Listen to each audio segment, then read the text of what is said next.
Hello guys, welcome back to my YouTube channel.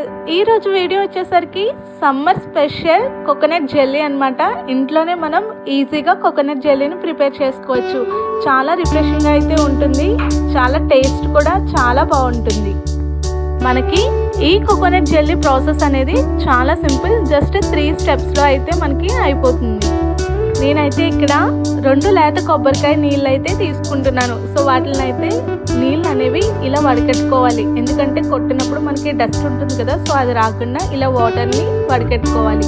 అందులోకి మీ రుచికి అంటే మీ స్వీట్నెస్కి తగ్గట్టు షుగర్ని అయితే యాడ్ చేసుకోవాలి. అలా యాడ్ చేసుకుని షుగర్ అంతా కూడా బాగా మిక్స్ అయ్యేలా అయితే కలుపుకోవాలి. ఇప్పుడు స్టవ్ ఆన్ చేసుకుని ఇందాక కొబ్బరి నీళ్ళు కలిపి పెట్టుకున్నాం కదా, సో అదైతే ఇలా స్టవ్ మీద పెట్టుకుని కొంచెం అంతా బాయిల్ అవనివ్వాలి.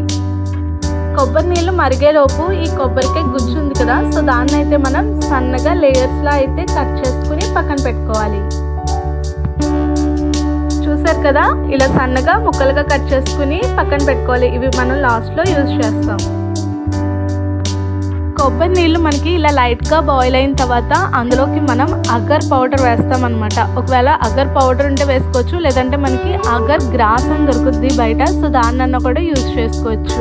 ఇవి మనకి డిమార్ట్స్లోని అలాగే ఆన్లైన్లో కూడా మనకి అవైలబుల్గా ఉంటాయి. అగర్ గ్రాస్ అని కొడితే వస్తాయి అన్నమాట.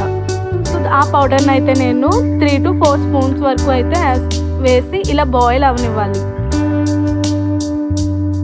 మనకి అగర్ పౌడర్ వేయడం వల్ల ఏమవుతుందంటే మనకి జెల్లీ కన్సిస్టెన్సీలోకి వస్తుంది. సో మీ దగ్గర అగర్ పౌడర్ ఉంటే వేసుకోవచ్చు, లేదంటే గ్రాస్ కూడా ఉన్నా కూడా వేసుకోవచ్చు.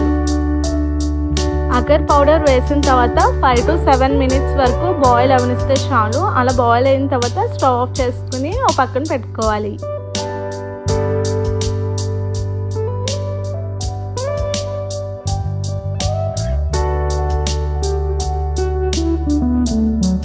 నేను ఇలాంటి మౌల్డ్స్ అయితే తీసుకుంటున్నాను. సో ఇప్పుడు ఆ జెల్లీ మిక్స్ ఉంది కదా, సో దాన్ని అన్నిటిని కూడా ఈ మౌల్డ్స్లోకి అయితే నింపుకుంటున్నాను. సో అన్ని మౌల్డ్స్లోకి కూడా ఆ జెల్లీ మిక్స్ అనేది వేసేసుకుంటున్నాను.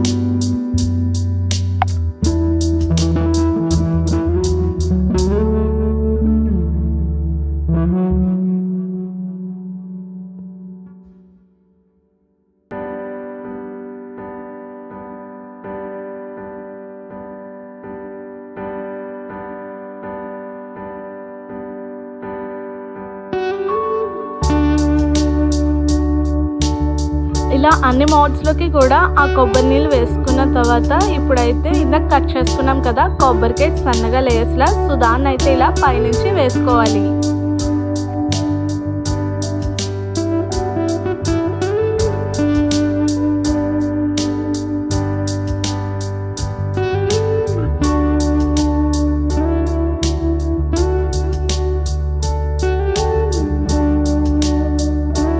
జెల్లీ అనేది 50% వరకు రెడీ అయింది. మిగతా 50% కూడా మనం ఏం చేయాలంటే ఫ్రిడ్జ్లో స్టోర్ చేయాలి. సో అప్పుడైతే మనకి జెల్లీ కన్సిస్టెన్సీలోకి అయితే వస్తుంది.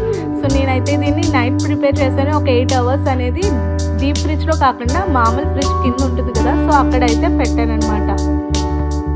నేను మార్నింగ్ ఫ్రిడ్జ్లోంచి ఓపెన్ చేస్తున్నప్పుడు జెల్లీ అంతా కూడా కరెక్ట్గా అయితే ఫామ్ అయిందనమాట. సో మీకైతే చూపిస్తాను నేను.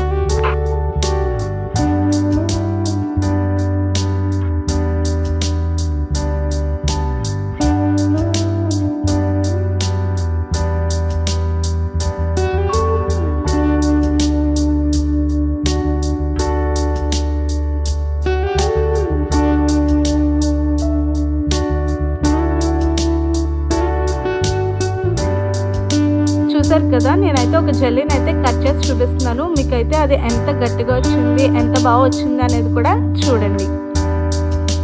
ఇంకొక జెల్లీని అయితే మొత్తానికి బయటకు అయితే కూడా తీసి చూపిస్తున్నాను. అంటే బాగా టెక్స్చర్ అవన్నీ కూడా మనకి జెల్లీ షేప్లో వచ్చాయో లేదో. చూసారు కదా ఎంత బాగా అయితే వచ్చిందో జెల్లీ అనేది. సో చాలా ఈజీ, తక్కువ స్టెప్స్తోనే మనం అయితే ప్రిపేర్ చేసుకోవచ్చు. అంతే, ఎంతో టేస్టీగా సింపుల్గా కోకోనట్ జెల్లీ రెసిపీ అనేది ప్రిపేర్ అయిపోయింది. మీకు కనుక మా వీడియో నచ్చినట్లయితే లైక్ చేయండి, షేర్ చేయండి, సబ్స్క్రైబ్ చేసుకోండి. మరింత ఇన్ఫర్మేషన్ కోసం పక్కనే ఉన్న బెల్ ఐకాన్ని ట్యాప్ చేయండి. ఇంకా సబ్స్క్రైబ్ చేసుకోకపోతే సబ్స్క్రైబ్